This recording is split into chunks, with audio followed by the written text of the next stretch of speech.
Perfect. Well, thank you, folks, for joining us today.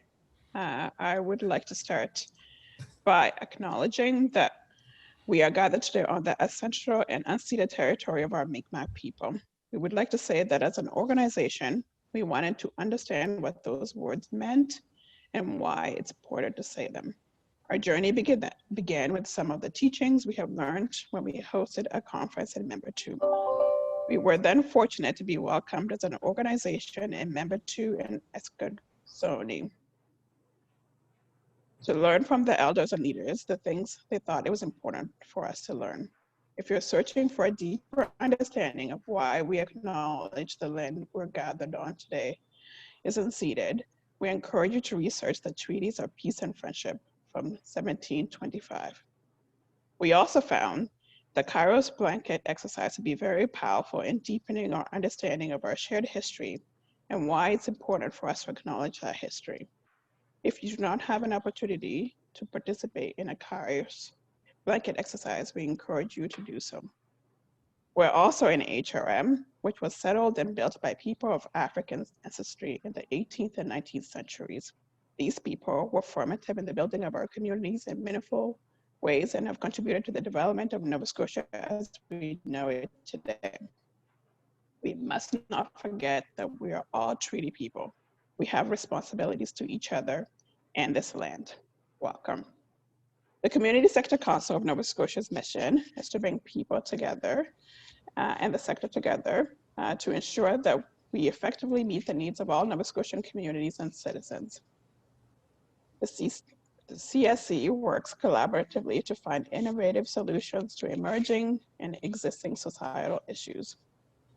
We are currently working on 3 strategic priorities as an organization: educate and innovate.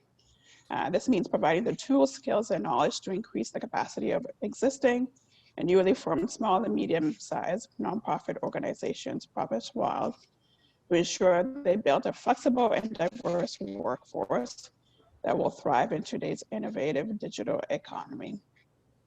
Our second pillar is collaborate and activate.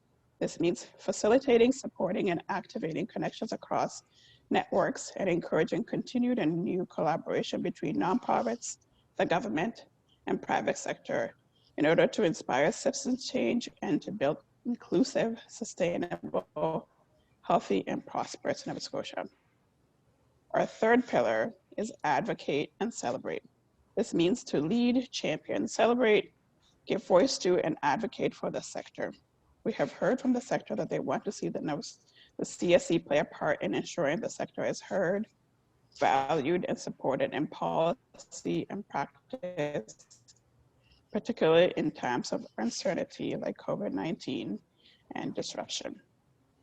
Thank you for joining us for our presentation. I will hand it off to Paula. Okay, thank you very much, Emma. I'll introduce myself. I'm Paula Mckay, and I'm the Career Pathways Project Coordinator for the CSC, and I'll be the moderator for today. So just before we begin, I want to thank everyone for joining us today. It's wonderful you've taken some time to hear the stories of our panelists who've been very kind to volunteer their time on their career journey in the nonprofit sector. So I have a couple of pieces of information for the students attendees before we begin. So all students will be muted during the presentation, and we will hear from our 4 career panelists. And at the end, if you have some questions, you're welcome to type them in the chat. And there is a feature in this chat box where if you can boost a question. And so how that works is if someone's already asked the question you're interested in, you can plus it or boost it so that we can see there's a couple of people that are interested in that particular question being asked. As we may not be able, given the time constraints that we're together today, be able to get to all the questions. So if there's one that's boosted and has a lot of interest, we'll get to that. So our panel discussions today from our 4 volunteers will be uploaded to our careers website. So if there's someone that you'd like to share that with, or it'll be there as a legacy piece ongoing for anyone to take a look at any time. So if there's others you want to recommend hearing the discussions, they'll be there ongoingly. So one last thing before we begin, we have 2 quick poll questions, and Alexandra is going to put them up for our student attendees to answer.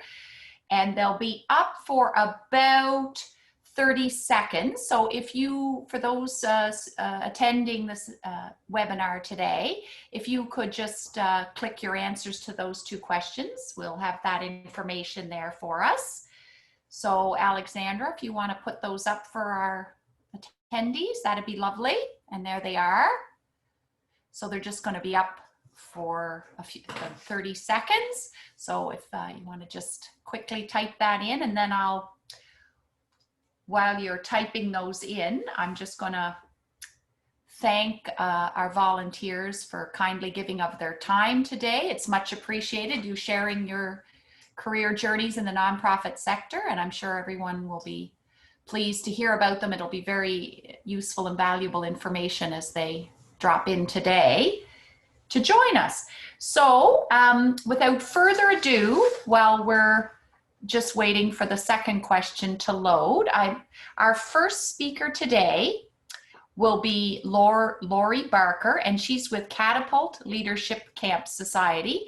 And so I'm going to turn the floor over to Laurie to share her journey. And once again, if you have questions, we'll put those in the chat and we'll get to those at the tail end. So we'll just see how you can kind of see there, Laurie, how people are answering. So it's kind of some interesting. And then for the student attendees, there'll also be a survey sent out after the webinar closes. So you'll have we would appreciate some feedback after the career panel closes, and that'll come to you once we're done today. All right, that's lovely. I think we've got a fair number of participants who've shared their answers. So I think this would be a good opportunity to jump in if you'd like to begin, Laurie. Wonderful. Well, first off, thank you for inviting me. I love what you're doing, and I'm really passionate about sharing my journey into the nonprofit sector. So I appreciate having the forum to do that and to later share it with other youth who might be considering the career. So I think that's wonderful what you're doing here, and allowing me to be a part of it is really special for me. So I'm the executive director for Catapult Leadership Society, and we are an organization that was founded in 2009, designed for young people who have leadership potential but limited opportunities. They enter Catapult through a nomination process. So it's not open, it's open widely to the public, but it is through a nomination process through all schools in Nova Scotia for students who will be entering grade 10 in September. And that nomination is, again, focusing on their leadership talents that they have and how Catapult could potentially develop them further and mentor them throughout their high school journey and even beyond that. We found that. So to date, we have 600 students. I'm still in touch with students from 2009, but I work most closely with high school youth, one of the avenues being career coaching and trying to figure out what's next for our grade 12s. The process is coming in through a camp experience that has often been referred to as life-changing, but it doesn't end with the initial camp. We do additional leadership development we've been using this platform Zoom, as well as just interacting through Messenger and texting, phone calls, to have the students work on their leadership development throughout the year so that they're touching on that throughout the year. And then we meet again each summer at Acadia University to dive into a little bit more leadership development, personal development, and as they get older, a lot in career development and post-secondary planning. So this is very relevant to me and the organization that I represent with Catapult and the youth that I serve. I have been with Catapult for 8 years now, which I think I started thinking, oh, I'm just going to dabble in this space. And I found my passion and love for it that I still have the same zest for this organization that I did 8 years ago, and possibly more, if that's even possible. I feel like this sector chose me more than me choosing it, because I started in the financial sector, a very for-profit sector. I worked for Scotiabank for 15 years in various positions throughout the bank. I did my education at Dalhousie University. I did a Bachelor of Commerce. I'm not even going to tell you the year because it's a long time ago. But I did go through the Bachelor of Commerce co-op program and graduated, and eventually landed at Scotiabank, which was a wonderful experience for me. And I do have a love and fondness for that. But I eventually ended up in the event planning section, and then eventually to sponsorship and donation. So it's really interesting that I was once on the receiving end of what I'm now putting out to sponsors and donors now. But it does give me a unique view, and receiving those requests for funding is what compelled me and brought me to the not-for-profit sector. Seeing all the good work and hearing the life-changing stories of so many wonderful organizations in our province and our country, that I felt compelled to move into this direction. And I was nudged a bit because I did a lot of volunteering in the not-for-profit sector. It started with supporting my children in the PTAs and their extracurricular activities. I'm currently a member of the Canadian Progress Club, Halifax Citadel, and I volunteer with them. I've been with them for many years.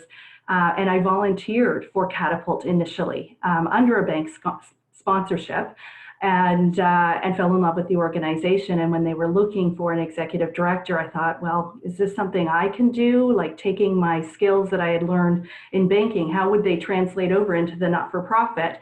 But there were a lot of transferable skills. So sometimes you start on your journey in one area and end in a very different one. And that's what happened to me. It felt like I jumped off a cliff, but it was a wonderful move for me. Like I say, I left a job I love for a job I love even more. I'm very passionate about this industry and this sector because I feel the community within the sector and the financial community, there's a lot of confidentiality and not sharing. They're still sharing, but in the not-for-profit sector, I just feel very supported by other people who want to share. That'll give you documentation to help propel you forward, because we're all working towards building a better community. And so that support is really strong, and I've been the benefactor of that by so many organizations, and I love when called upon to help support other organizations. I encourage my own students to volunteer quite regularly, as it is a wonderful leadership development opportunity. The roles in my position over 8 years, they have evolved. Some things have stayed the same since the very beginning, but many of them change with what the board requires and the direction that the board is taking our organization. And so I have to follow suit. I love that I get to wear many hats. I often say in my organization, I am the janitor and I'm also the face of the organization. So there's wonderful opportunity to try a lot of hats in a lot of small and medium-sized nonprofits, possibly in large ones. I've not actually worked for one, so I can't speak to that.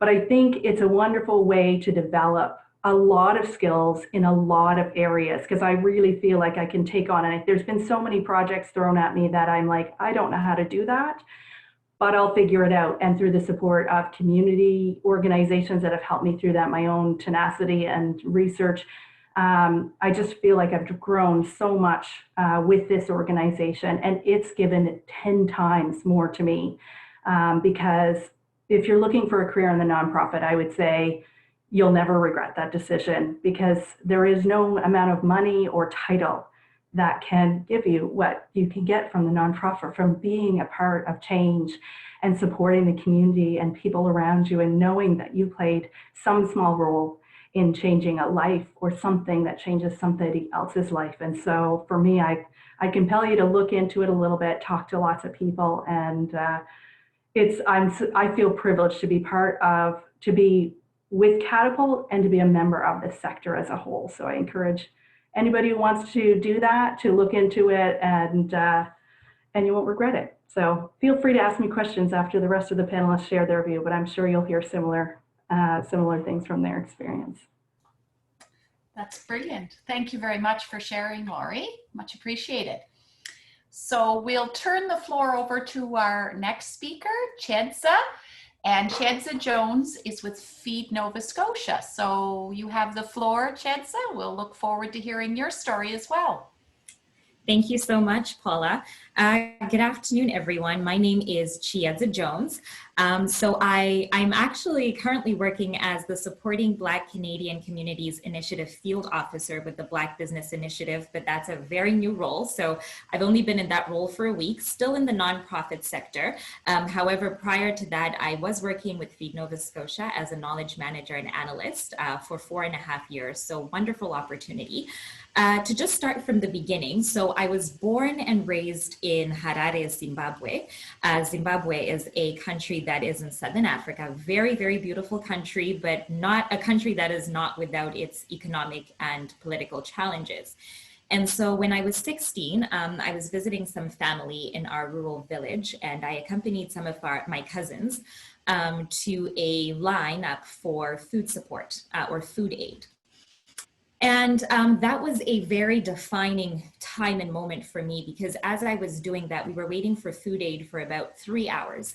And there were about a couple of hundred of us. And I couldn't understand why we were just sitting and waiting for aid, why there weren't other things that we could be doing, why there weren't other productive activities that were happening while people were waiting for support. Now, that perspective was very naive at that age. However, it is something that I think really marked the beginning of my desire to work for nonprofit organizations. I became very passionate about wanting to address complex socioeconomic issues and seeing how it is that I could promote sustainable development and work towards empowering people and also ensuring that there was social policy change that impacted people in a positive way. And so I moved to Halifax to pursue my post-secondary education, and I studied international development studies at the undergraduate level, and then also did it as a master's degree. And my focus was on food security and policy in sub-Saharan Africa.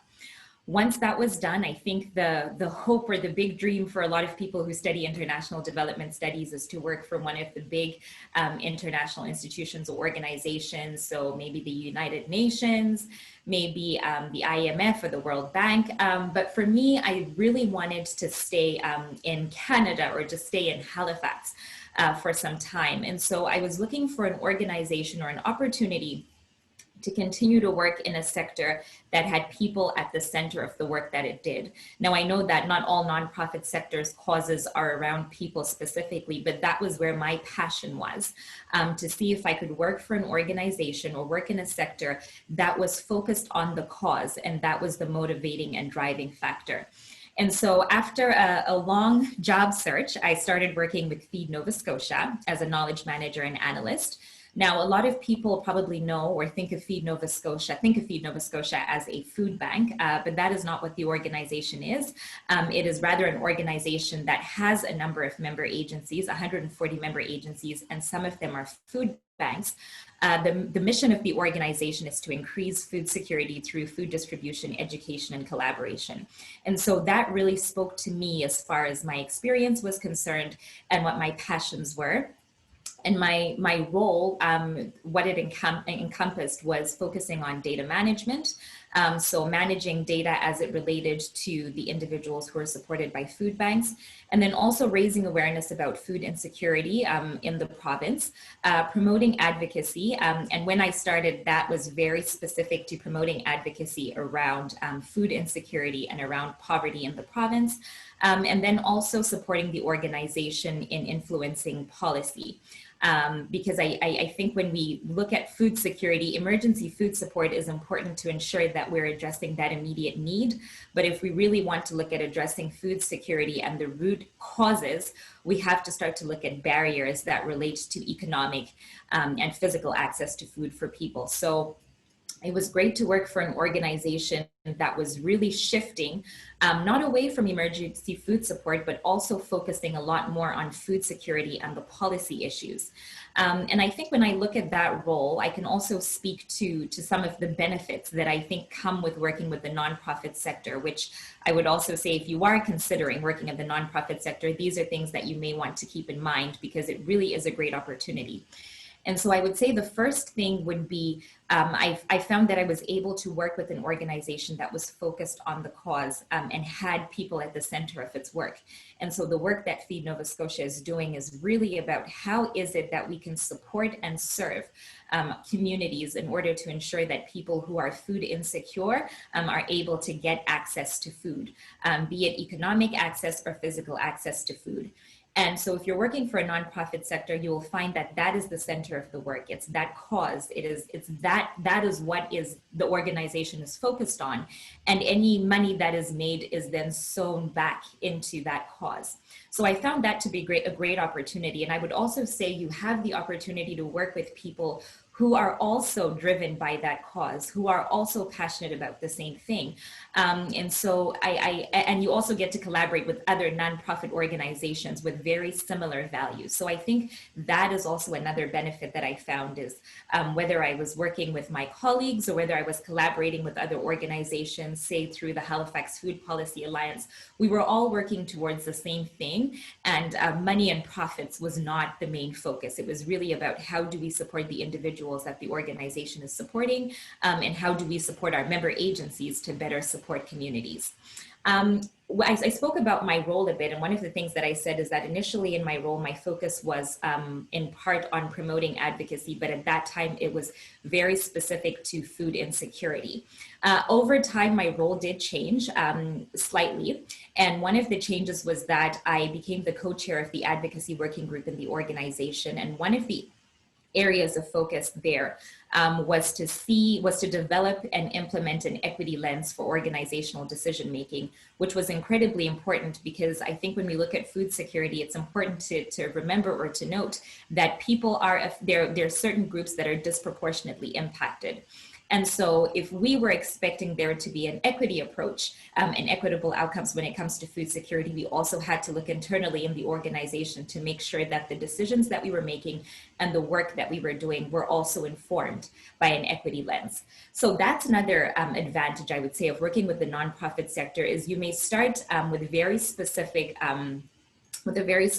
role, but you get the opportunity to start to also work in other roles or to get to explore other parts. Laurie mentioned that as well, just in terms of being able to develop new skills.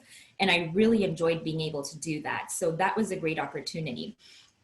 Finally, I think I would say when it comes to working for the nonprofit sector, one thing that I would also encourage, and I think here I'll speak very specifically to individuals who would identify as being part of marginalized communities, is I would certainly encourage you to work in the nonprofit sector because we need that representation. Representation is so important, and especially at leadership levels. So when it comes to the people who are in leadership positions in nonprofit organizations, when it comes to the boards in the nonprofit sector, it's incredibly important for there to be representation. So if you are considering that, I would strongly encourage you to do so because I think the leadership needs to represent the total diversity of the people who are supported or the people who are working with that cause. So I would certainly say that you should go for it. My new role now with the Black Business Initiative, where I'm working, I mentioned the Supporting Black Canadian Communities Initiative.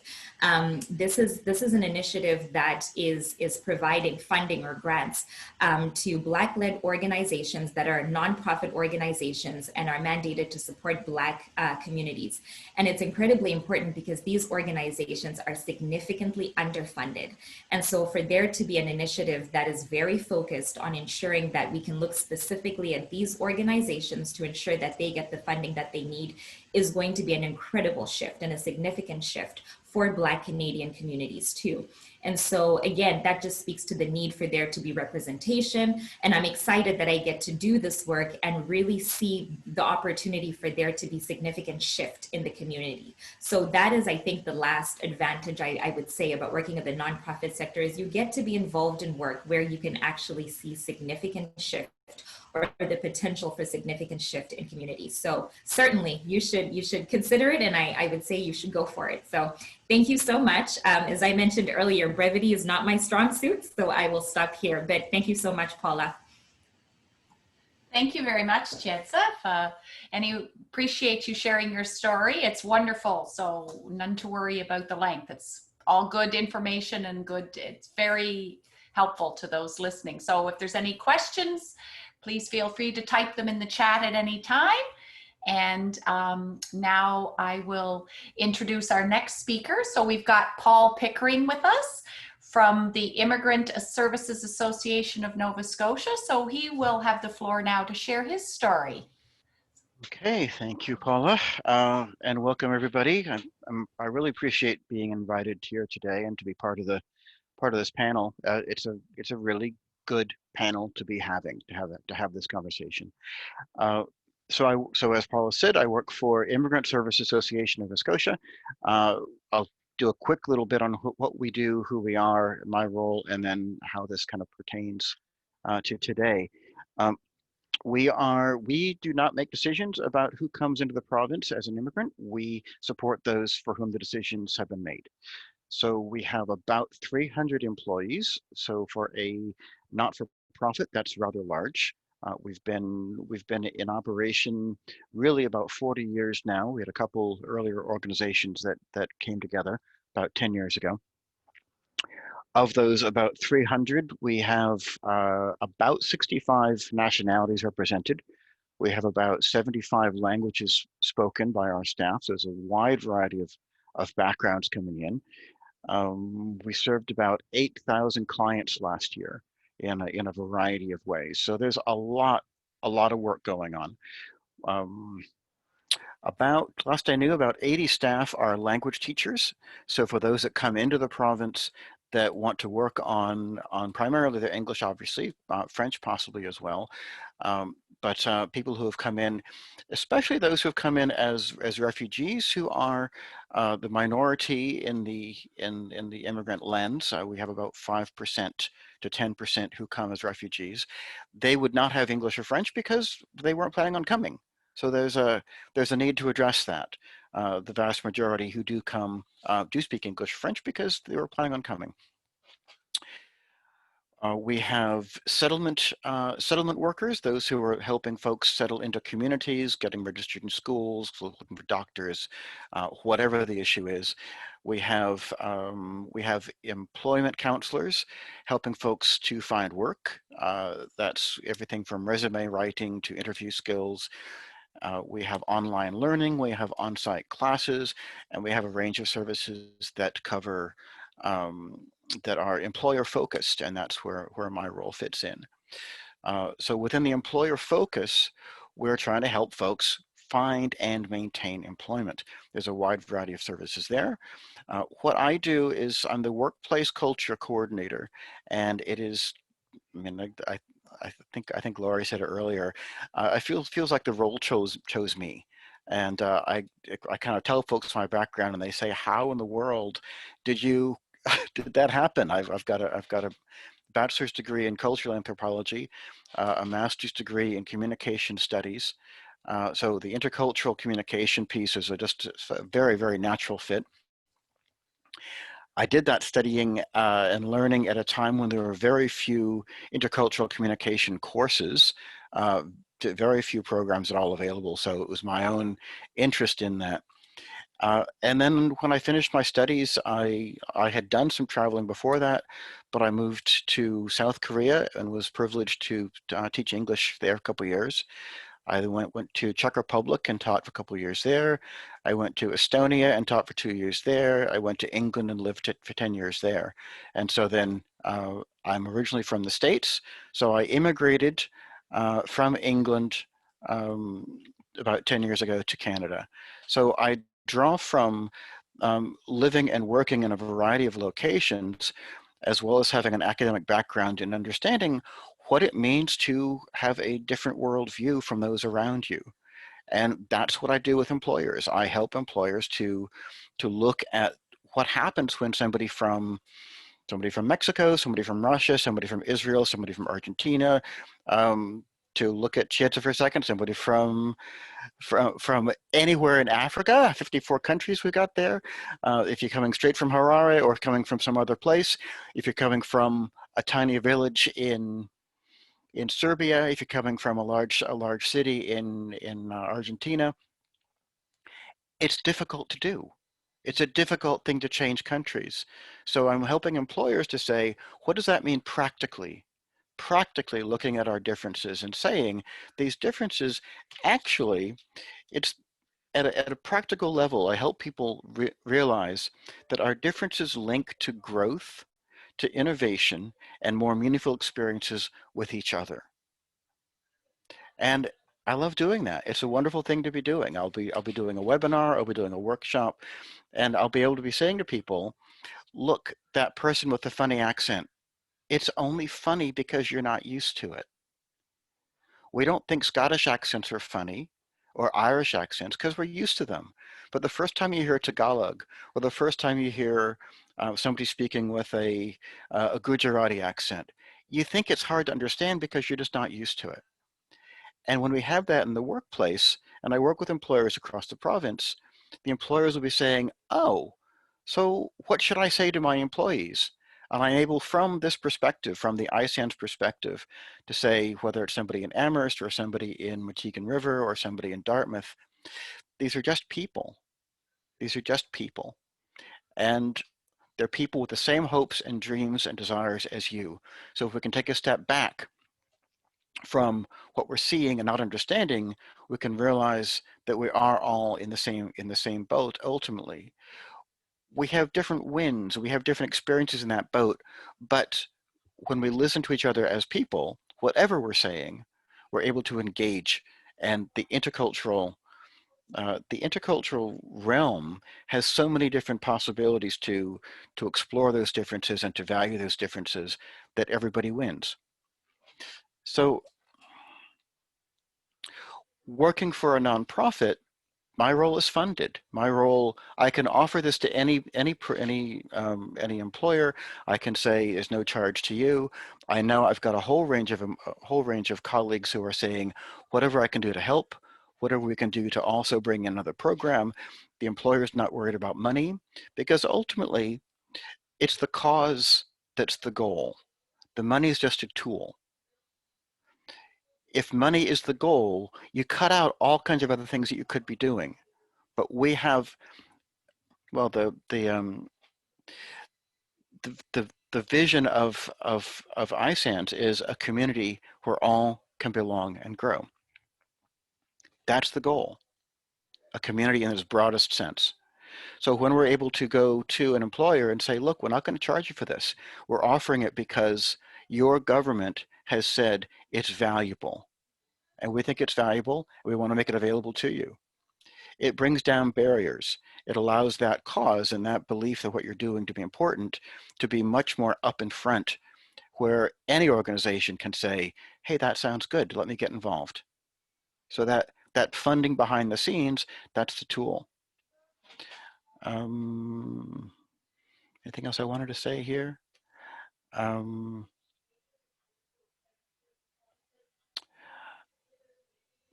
One other point is, I suppose what I do and what the program does and what ISANS does is help people engage at a deeper level with each other, inclusive of any background whatsoever.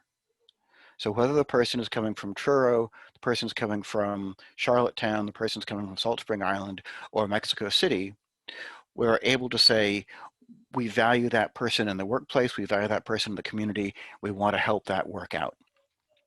I've been in this role for about 8 years, and I think Chieza mentioned seeing a shift, and yeah, I see that too. I see a shift in employers, not-for-profits as well that engage with us, government departments and other organizations.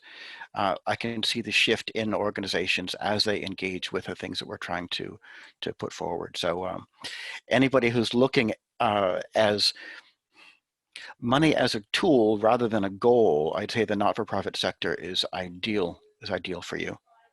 Thank you. Thank you very much, Paul. Much appreciated you sharing your story. And we'll, if there's any questions, our group can leave them in the chat. And I'm going to turn over the floor to our next speaker. So we're happy to have as well Robin Lee Seal from the Cape Breton Partnership. So you have the floor, Robin, and Thank you. We're looking forward to hearing your story as well. Thank you so much for inviting me and for having this panel. It is, a lot of my work is around helping people, especially new grads, transition into the workforce and making those connections in the workforce. And so it's really neat to see a panel like this. And I think, you know, even if you're a little bit into career like I am, it's really inspiring and interesting to hear other professionals talk about their journey. So as Paula said, my name is Robin Lee. I work with the Cape Breton Partnership. Cape Breton Partnership is an economic development organization. We have a team of about 27. We cover the entire island. Before, some of you might have been logged in when we were talking about the differences post-COVID and now, where we're traveling a lot less, and the challenges around engaging such a wide population, geographic population, when we're not traveling. I feel it. So Cape Breton, the partnership, does a variety of projects because economic development is odd and it's big. You know, so we look at things like the immediate needs of businesses in the area, and we find out that they need newcomers. So we provide some immigration programming, and then we find out that, well, that means that the cultures and communities have to be ready to accept and keep and welcome the newcomers, and how do they get woven in? And so you get programs like mine. And so if you're in the Cape Breton area, it is a cool organization just to Google and get a sense of some of the things that we do aren't things that I would have thought of as being part of the nonprofit sector before I was working there. Before I get too much into, I don't know, my story, I just want to say that everyone presented themselves so beautifully and had such a clear, like, my education led to this, and then I surprised myself. And I think my sense of my own journey is a lot clunkier. And so I just want to encourage you, if you're studying right now or you're a recent grad and you're going, I don't know what I want and I don't know how to get from here to here, welcome to the team. It's fine. So I've been in my current role for 3 years, and I run something called the Connector Program. There are Connector programs across the island, or across the province. It started in Halifax, and it's now across the country and in some other countries. And it partners with organizations like ISANS. And I've been doing that for about 3 years in the island. Before that, I was working with Nova Scotia Works as an employer engagement specialist. Before that, I was at a bank, Laurie. And one of the reasons, when we saw the question, like, what made you choose nonprofit? The only real thing I can think to say was, I just know I have sales skills and I want to use them for good and not evil. And so that was a main skill that I was able to identify working with someone at Nova Scotia Works that helped me get to where I am now. So I'd like to talk a little bit about, let's see, I graduated from a master's in liberal arts in 2014. So I came home, I've been studying philosophy and great books. Just a wonderful program, a program I would always recommend, but not something where you're working with your professors to identify your next job opportunity. And I did it in New Mexico, so I was not building a local network. And so I came home and I sat down at a career practitioner's desk and I put my head on her desk because she was saying, what are your skills? And I'd say, I can read texts carefully and I can talk to a group about Plato, you know, and so she gave me some really brilliant advice that I often give in my program now. She said, okay, step one, go look up any job or volunteering experience that you've had, look it up online, look at those job descriptions, because the way that HR departments write those is quite different than the way we think about them, and you need to start to learn to speak that language. A great example of this is when I was working at the bank. I was working under a fantastic woman who was running the 4th biggest branch in Atlantic Canada. And she said, okay, I was the newest 15-hour-a-week kind of person. I still don't count well, you know. She sat me down and she said, okay, what we have to do, what our process is we look through your job description and we say, are you doing this? And so she read off the first thing in my job description and she read off the second thing and she said, Robin Lee, I don't know if I can do these things. Because the way that we talk about jobs is so different than the way we think about them when we're in them. So the first piece of advice I got when I was identifying my skills and where I wanted to go was to look up job descriptions of jobs I'd had. You know, if you're working at McDonald's, you were getting skills that you may not have ever thought of as valuable as they are. The next key piece, and I love this for this panel, is she said, look up the jobs you want. Like when you see jobs come up, write down the requirements and start keeping track of them. So if there are key requirements that recur that you don't have, and they're coming up often in jobs you want, then you know a skill you need to go seek out. So maybe through additional training, maybe it's through volunteer, or sometimes you might get lucky and have a job. This does happen in the nonprofit sector where you get to shape what you do in your job a little bit, and then you start to get that experience. So for example, I was at the bank for over a year, and I was liking it, but I knew my capacity to get passionate over bank accounts is pretty low. And so I finally, after applying to 3 or 4 roles at the YMCA Nova Scotia Works, was brought into a job interview. And here's how it went. I had prepared so carefully. I had tailored my resume, tailored my my cover letter, and a very pregnant woman came out and she said, hi, I'm Bethany. I'm going on leave soon. You're interviewing to cover the leave. The job description we had to post was we had to do it that way, but here's what you actually will be doing. Look at this description. And so I started reading it and I thought, I can't do any of this. And I went into the job interview and I got the job. And so what that taught me was job descriptions should not scare you because they're not always as close to the job as you think they are, but they can guide you in a general direction. And so what I did learn from looking through all of those job descriptions is, man, I always end up wanting to work in a nonprofit because all I really care about is being around people, having people laugh at me, communicating and seeing in someone's eyes that they're listening and thinking I'm making an impact. And so that's sort of how I got to Nova Scotia Works. And from there, it was a natural step to be in the Cape Breton Partnership running the Cape Breton Connector program. I think if there's anything else that's important. Well, the Connector program is a networking program. So what we do is help especially new graduates or newcomers, and some other people too, make the connections in the community so that they understand the community, so that they understand the job market, they understand what the industry is looking for, and they're able to meet the people who are hiring. And so we have, I think, maybe 5 programs in the province. So if you're in the HRM, there's a program. If you're in the Valley, if you're in the Western region, and if you're in Cape Breton, there's the Northern region. So if you're at that stage where you're about to graduate, there's a program out there where we will actually set up a meeting for you with someone in your industry who will say, where you can ask questions like, what would you do if you were starting out? Who would you want to know? And then when they say, oh, you gotta meet Laurie Barker, you know, they might say, can you introduce me? And then you go. The other thing I will say, I lost track of time. I don't know how long I've been speaking. The other thing I would just like to make a point on networking for new graduates. If you are thinking about nonprofit, you probably are thinking about things like, I want to make a community impact. I want to think about, like Paul was saying, I want to think about money as the tool and not the end. In my experience, strong networks grow strong communities. So if you're able to connect to people, if you're able to learn what they're passionate about, what their goals are, then you know how to bring them into your projects, bring them into your vision, bring your visions closer together, or learn from one another.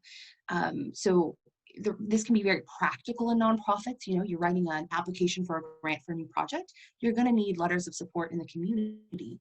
And so it's a lot easier if you already have a relationship and you already know other organizations' goals. And you can say, hey, we're working on this. Here's a grant, but will you be on board with me? You already have a sense of if that's true or not. And the other thing is knowing people's passions is important. Some of us are lucky and we get to work near our passion. And that's happening in the private sector too, but for those of us in the room, I think it is a nonprofit. But you can get a lot of free work out of me if that work is around what I'm passionate about.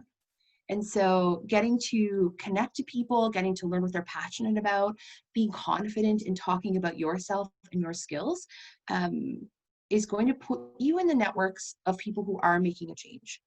And the final thing I'll say, I think Chieza was really inspiring me on this one. Oh, I should add, Chieza, my very first summer job, I almost, I didn't want one, but it was with the Black Business Initiative. I ran their businesses jam-in camps when I was just out of high school and just an early undergrad, so years and years ago.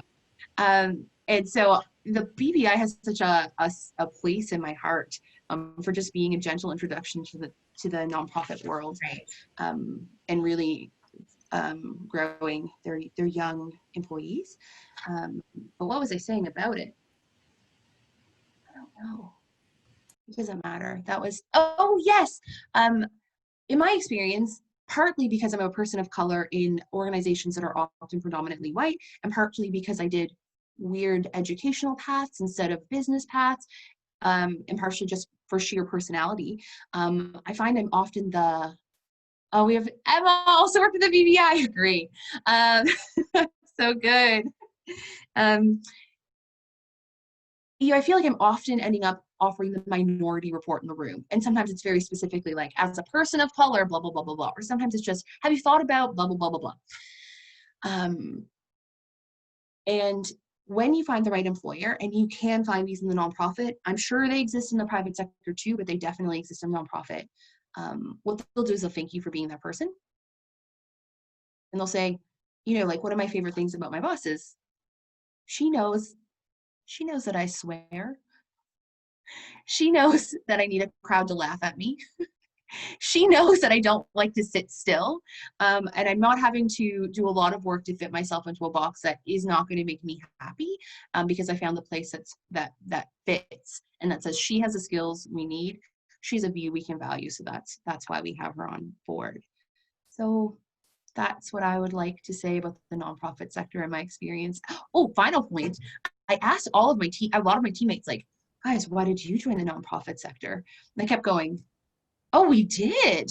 And then they'd have to think about it and they think, oh, well, you know, I just think we're more agile than, you know, I would have otherwise been in municipal government and we're more agile, or I would have been in the private sector or government and I think, or private sector, and I think that this is just more relaxed.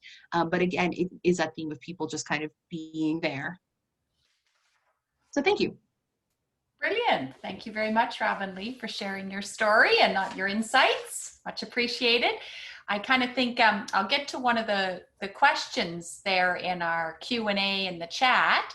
But there's another question, as a few of you are speaking about, that I'd like to circle back for after we cover a couple of Q&As from the students attending, but about you're speaking about the culture of your organization as having value, and it could be different from organization to organization. So the culture you experience in nonprofit versus the culture in the government department versus the culture in the for-profit, say, for example, bank. I think might hold some insights for our students listening, because it is different, and then that's where you're living out your hours of your day. So I'd like to circle back to our panelists on that, but there is a question from one of our participants about, Darcy is asking about kind of burnout rate. So kind of the energy expelled in your positions and how that impacts you. So maybe given our time, we might give everyone a round table, you know, maybe a minute to speak to that. So if you want to start first, Robin Lee, then I'll just touch base with the rest of the crew.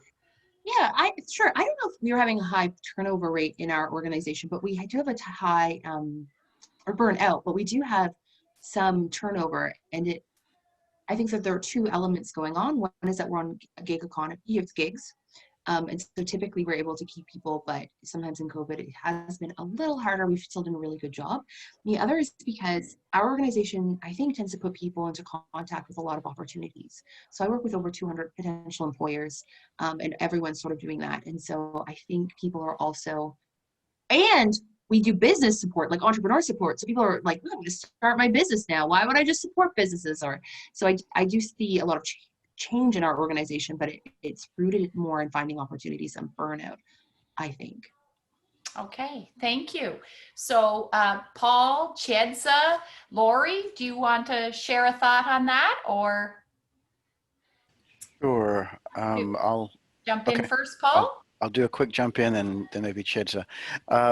And yeah, I wouldn't say burnout too much. I would say there are people who move on. There are people who kind of come in. We've got a lot of there's a lot of turnover because of the funding style. And people who are hired in for 3 months, 6 months, 9 months, or a year, and then the funding stops. So that's part of the picture for us. We do have big bursts of activity in certain areas, and I think quite often those big bursts can be too much for people. COVID-19 caused a range of people to really discover that they could not work at home. They couldn't do it. It's just not possible for some people, and that was an issue that arose.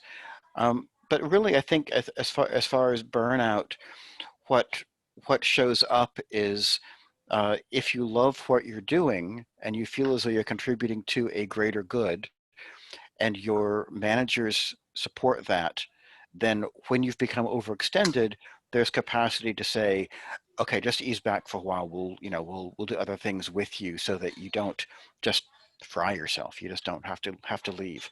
We'll find other ways for you to remain.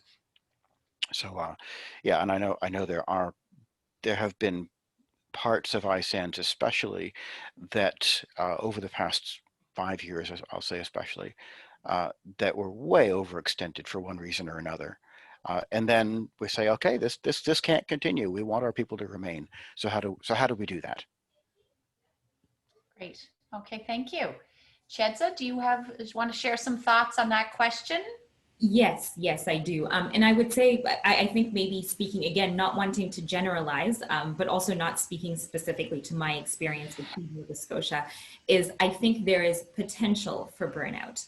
And I think that comes from sometimes nonprofit organizations being under-resourced. And when we speak about the opportunity to be able to get involved in a couple of different projects, I think because a lot of the people who work for nonprofit organizations are driven by that passion, sometimes they lose sight of the boundaries that are required in terms of you can't take on everything. But I think one of the benefits that I do find from nonprofit organizations or working in nonprofit organizations is there are some tools that are in place in order to try and prevent that. And so you may find that in a nonprofit organization, there's greater mental health support that's made available in order to address that. You're more likely to have, I think, a relationship or rapport with your supervisors to be able to discuss the need for the adjustment of certain boundaries, which I think is also very, very important.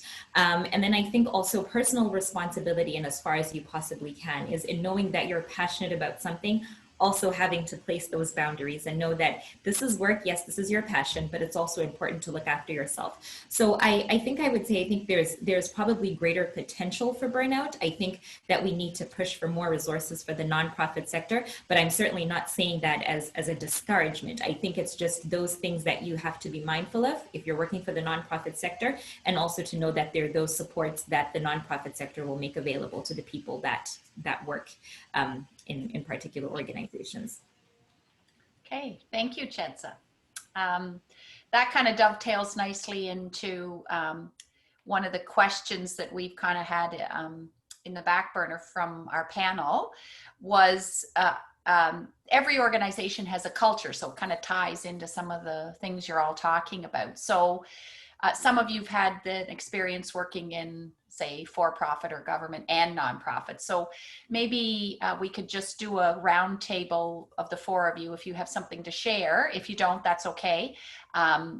About the kind of the culture, like how would that be of an enticement to those listening as to choose a nonprofit pathway? Is there something specific about the culture that's appealing, I think, so to speak?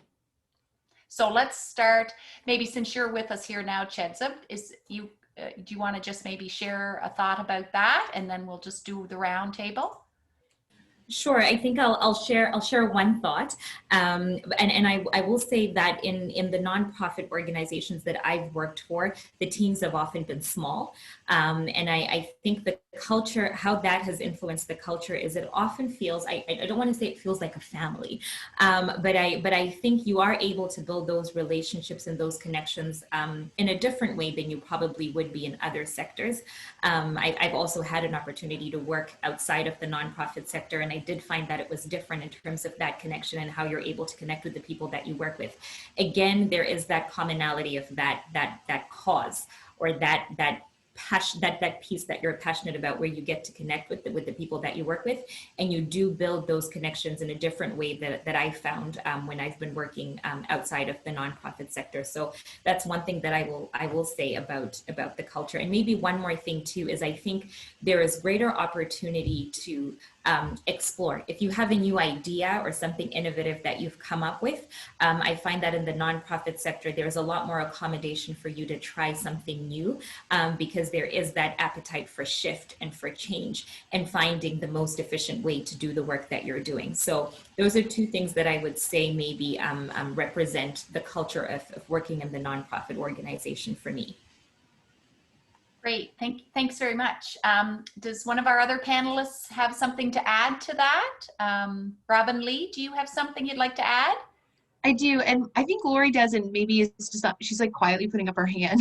Lovely, yeah, I'll get to everyone, sure. I don't know. I like the nonprofit sector vibe in my office, because there are a lot of us working on our independent projects, and so it's like, this is my jam. I'm on top of this, and it creates a high level of autonomy.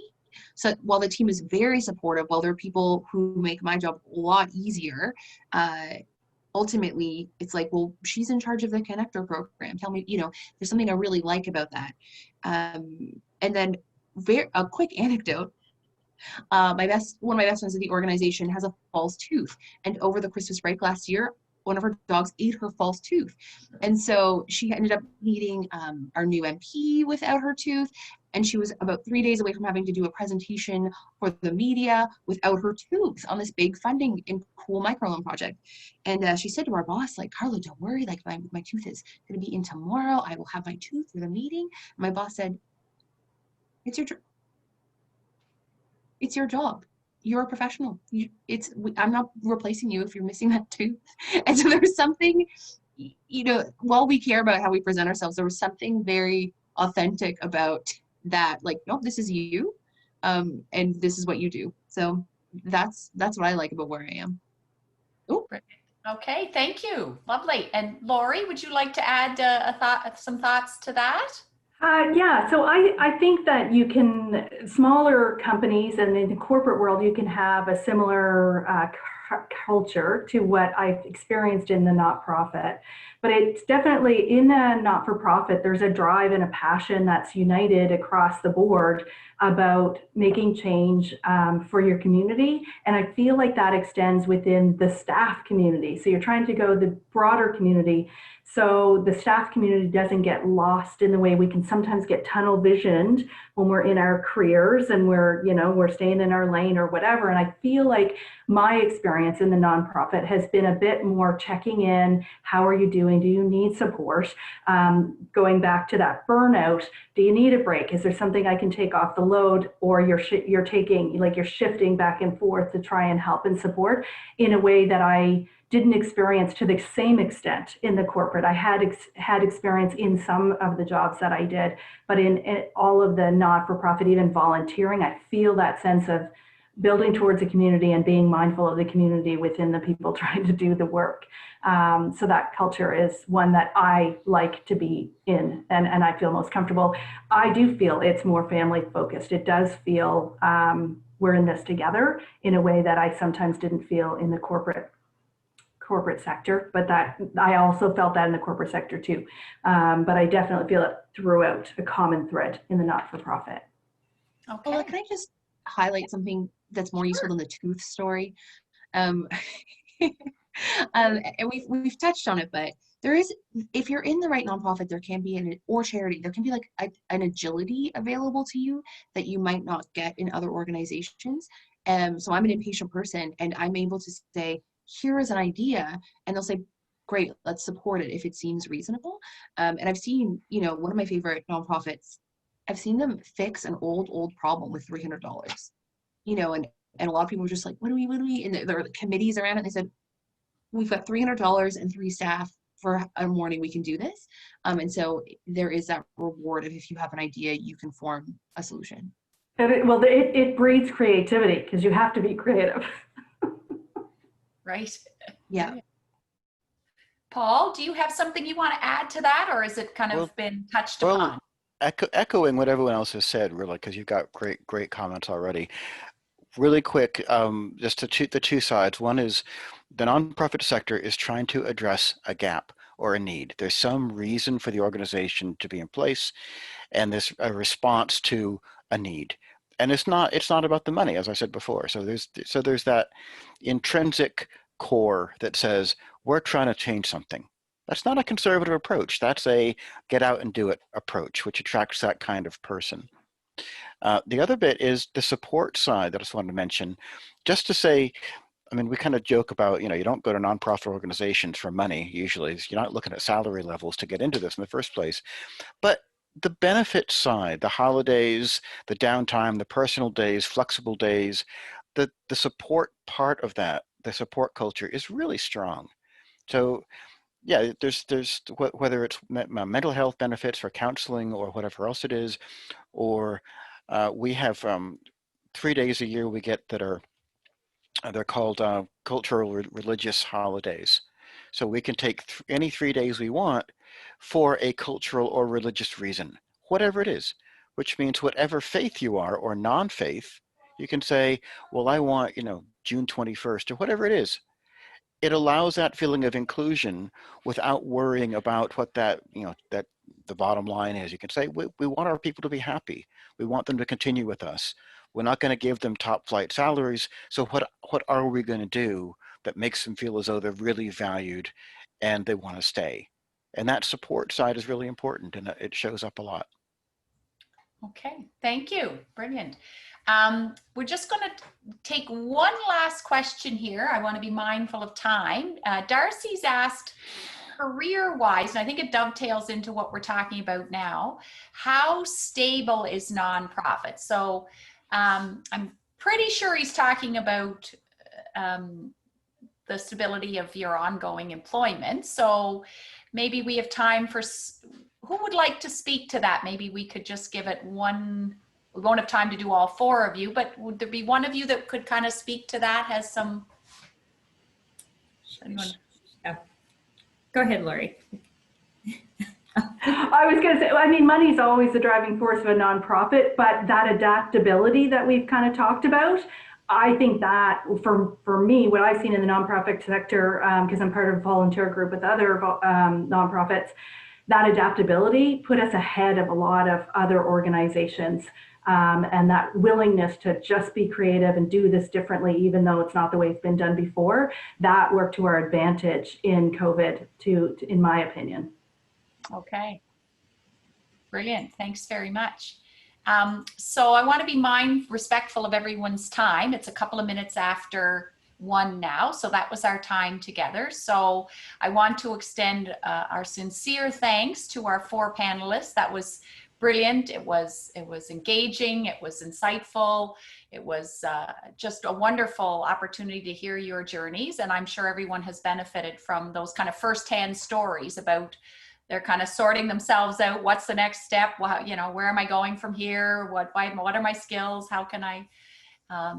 best use them. So we had a lot of thank you comments in our chat feature, so everyone is really pleased. I want to thank all our students and attendees for sharing the lunch hour with us, and these will be recorded and uploaded on our website, and a survey will be coming out shortly, and that has the link to our website as well. So I'd like to take this opportunity to thank everyone and wish you all a wonderful afternoon. And so we'll sign off all together now. Okay, thank Great. you. Thanks so much.